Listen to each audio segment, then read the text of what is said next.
I'm Philip Brotherton, and we're in the magical land of London to take you behind the schemes of the plucky squire. Hello, I'd like to tell you a story. I have a book here. It's a very special book. Let me read from it. Once upon a time, there was a plucky squire named Jot. Jot lived in the land of Mojo, a land of creativity. Many great tales are founded upon a humble beginning. That is, if that humble beginning can be found. It's time for you to jump off the page And into adventure! Okay, The Plucky Squire. Yeah. What was the genesis of the game? It's the social media artwork that I was drawing was the genesis of the game. I didn't really draw in that simple style very much before I started doing those social media posts. And then I developed this kind of simple drawing style. And then I was thinking, wouldn't it be cool if I could take that minimalist style and make a game of that? Because Bids and I, we formed All Possible Futures and we were kind of batting ideas around. And so there's like instant appeal there, like even outside of making a game. But when he came forward, he's like, well, you know, let's make a game where this is the art style of a book. And that immediately was like, yeah, well, this could go somewhere. And he's like, you know, it's a 3D book. It's on the pages, you turn the pages and so on. And we knew that was straight away something interesting, but it wasn't enough. And then the idea of surprise, like the biggest surprise would be if the hero could jump out of the book and then run around on the desk, what kind of amazing surprise that would be. And that totally kind of captured our imagination because we'd been trying out Unreal Engine at that time. Right. And so like we could see the potential of this 3D engine. And then like I could see the gears whirring in Bid's head. Like, okay, so we want to do a 2D game, but a 3D game. Like how would we get this 2D gameplay onto a 3D book? How would that work? But that's when we thought back to Hyperhead, which is the game we made first. And all the camera and character control that gets me hot, all that stuff that we learned. It's like, well, I don't want to drop that. And Jamie's got the book stuff. What about if we did this? What if you could get out of the book onto the desk near the book? Who first said that? We don't know. Oh, come Honestly, we on. don't know. And it doesn't matter. It doesn't matter at all. We'll have a little dip into some history. So I started in 2000 in a company called Blue 52, which was in London. That was my first games job. And that's where I met Jamie. Jamie started at the same company. He was an animator, I was a games designer. Right. So yeah, we worked on some games there. So we made a Disney game, Peter Pan, a sequel to Peter Pan. And then I went on holiday to Japan and I never came back was the summary of the story. Wow. And there was a company just about to start making a Pokemon spin-off game called Pokemon Colosseum. And they were looking for artists. And my portfolio got sent just at that right time. Before I knew it, I was interviewing in this Japanese studio. And then they offered me the job. He obviously stayed in Japan. I was in the UK, was in Blue 52, and then when that closed, started Curve. Managed to successfully pitch to Nintendo, pitched a game called Fluidity, which ended up being called Hydroventure in Europe. So we worked with Nintendo for like a couple of years, which was great. It's when I left to start my own company. I could imagine working in Game Freak for the rest of time until I retire. But then I've been working with Bids like 18 years previously, and we'd always talked about like doing something new and setting up our own company, making an original game. And it just seemed like the right timing to do that. He'd started doing that a couple of years before with Swords of Ditto. Yeah.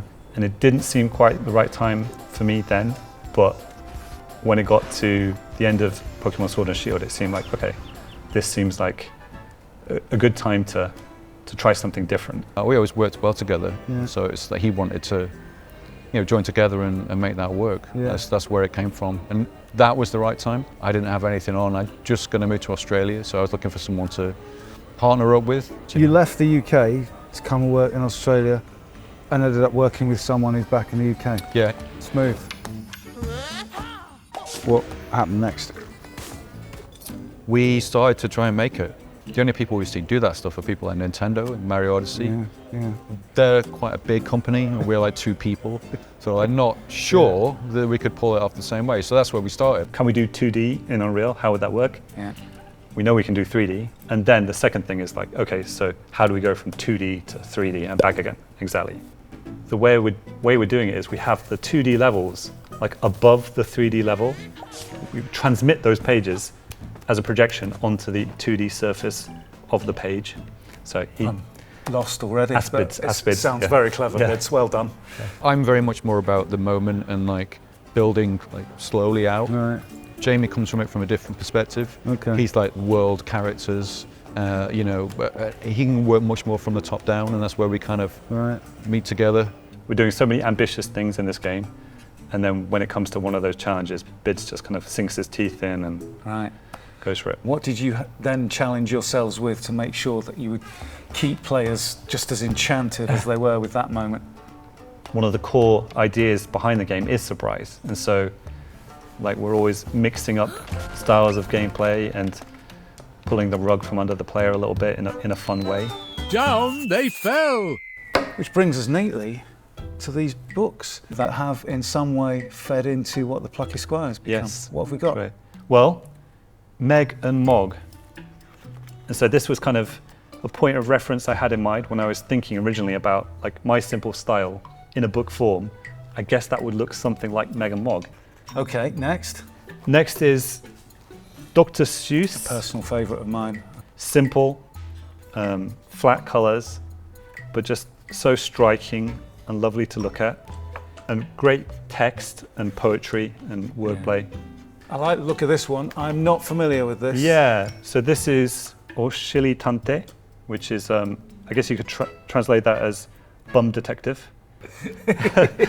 And yeah, this was a super popular character in Japan. About the same time I was thinking of like the Plucky Squire idea. But like looking through it, it's like quite an interactive book with like little clues and puzzles and kind of mazes. And so when I was thinking about like how you would make a game within a book, so this was like a good source of inspiration, like his signature move. Wow. Well, you didn't do it all on your own, did you? We did not know. We have a team of lots of talented people. I mean, I say lots, it's not like a huge team. So we have people in New Zealand, Melbourne, Osaka, the Philippines. In the West, it's the art team, which Jamie runs. Yeah. And that starts in South Africa, all the way through Europe and into UK, and then further over into Boston in the East. So we're literally spread everywhere, across all the time zones. It's tricky. So the launch party is going to be complicated to organise. Yeah, we did talk about that. Tell me about the music then. Our great composer, Mike, he does a great job with music. I think we've given him like 1 million different music tracks to make for the game. There's just so much music in the game. Like, Did he even do Moonbeard's Pumping House he tunes? did, yeah. The one thing we were really keen on is this kind of authentic, like handmade feel. We didn't want synthesized, we didn't want fake, because the whole thing with the book is it's this authentic experience, and it's a tactile experience, which could be challenging, especially for Mike, who has to do all these different kind of approaches to tracks. When you were writing the script and the story for the Plucky Squire, did you have the voice in your head? Did you know what the feel that you were looking for? Yeah, Where did it come from?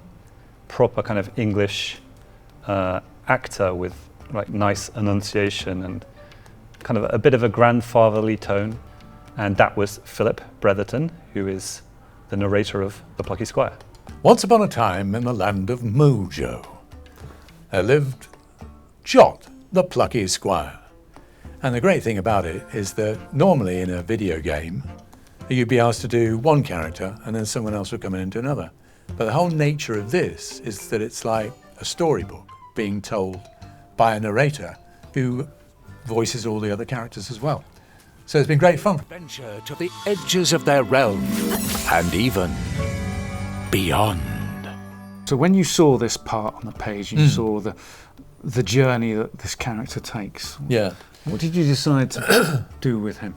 So there's a warmth to it, and it's quite an English sort of warmth. You know, it's a reassuring kind of a wise grandpa sort of thing.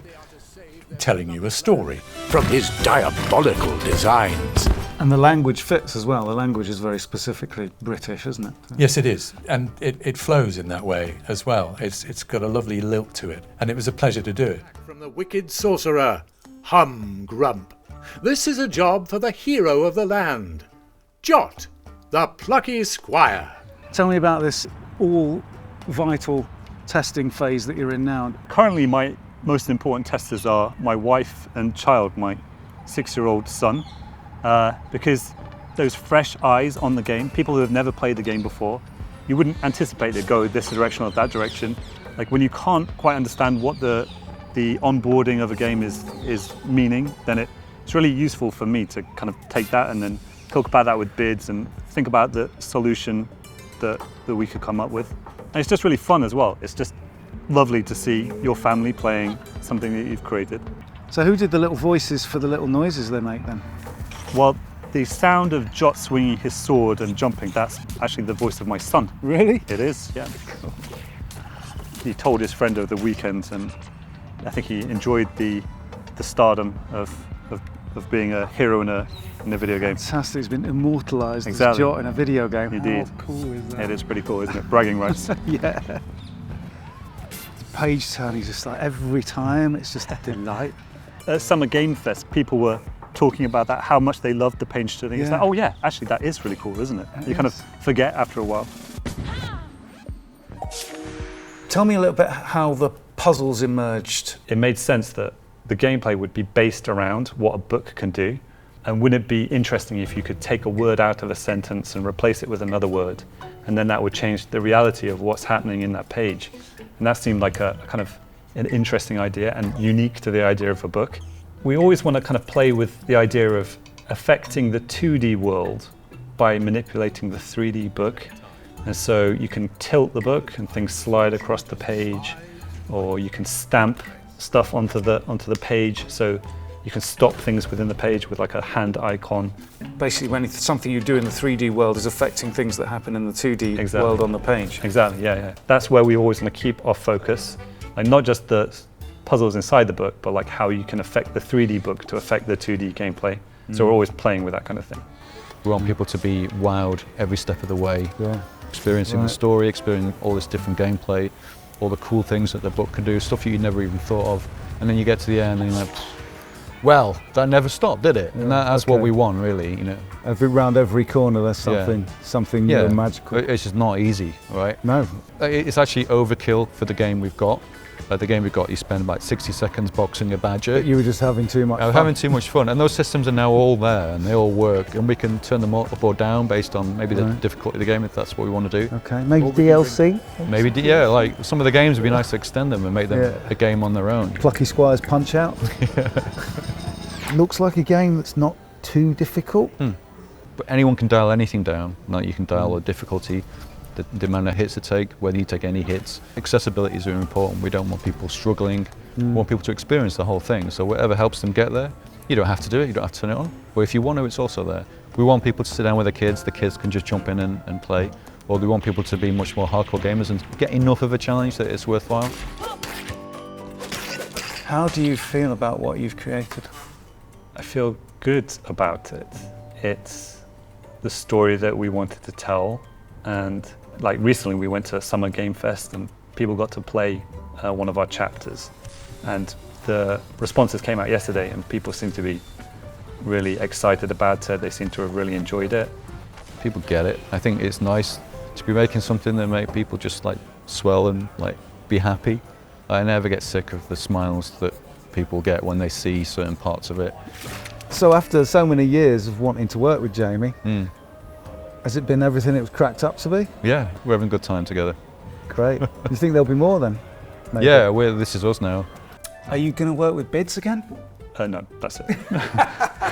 No, definitely. I mean, straight after this, we're rolling on to something, some more things. Really? Well, they might well be Plucky Squire related. Oh, Yes. really? Yes. I mean, this is one book, but who's to say there are not other books on the desk? A whole library. Oh.